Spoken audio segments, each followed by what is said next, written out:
எல்லாருக்கும் நண்பர்களே. சரி, ஒரு வீடியோ சொல்லிக்கிறேன்.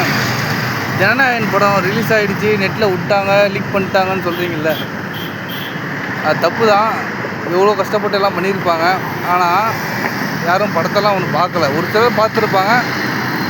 ஆனால் நீங்கள் இந்த டைமில் படத்தை ரிலீஸ் பண்ணால் கூட வசூல் அள்ளிடலாம்.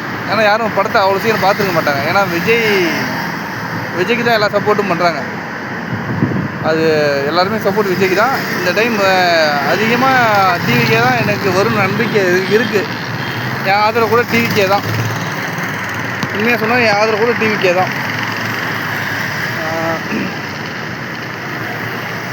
எல்லாரும் டிவிக்கே தான். எல்லாம் பார்த்தாச்சு. ஆதரவு தளபதிக்கு மட்டும்தான்.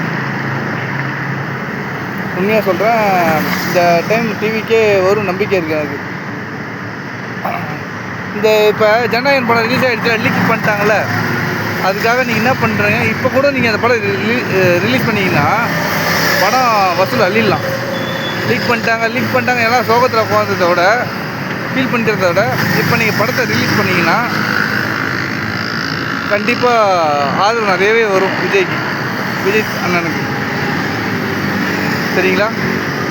விஜய் அண்ணனுக்கும் நிறைய ஆதரவு வரும்.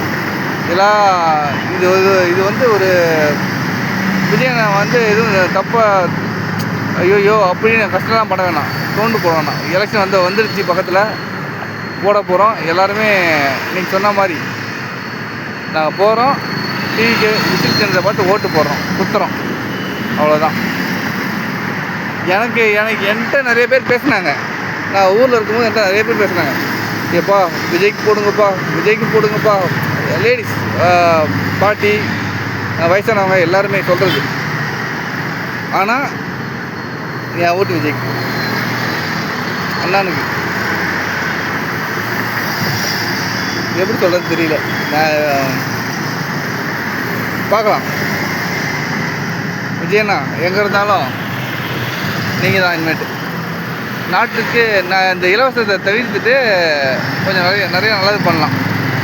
நீங்களே பண்ணலாம். நான் இப்போ எல்லாமே விலைவாசி அதிகமாகிடுச்சு, உங்களுக்கே தெரியும். சரி, ஓகேண்ணா, திருப்பி உங்களுக்கு எப்படி சொல்கிறதுன்னு தெரியல, பாருங்கள். ஆனால் யாவது உங்களுக்கு தான்.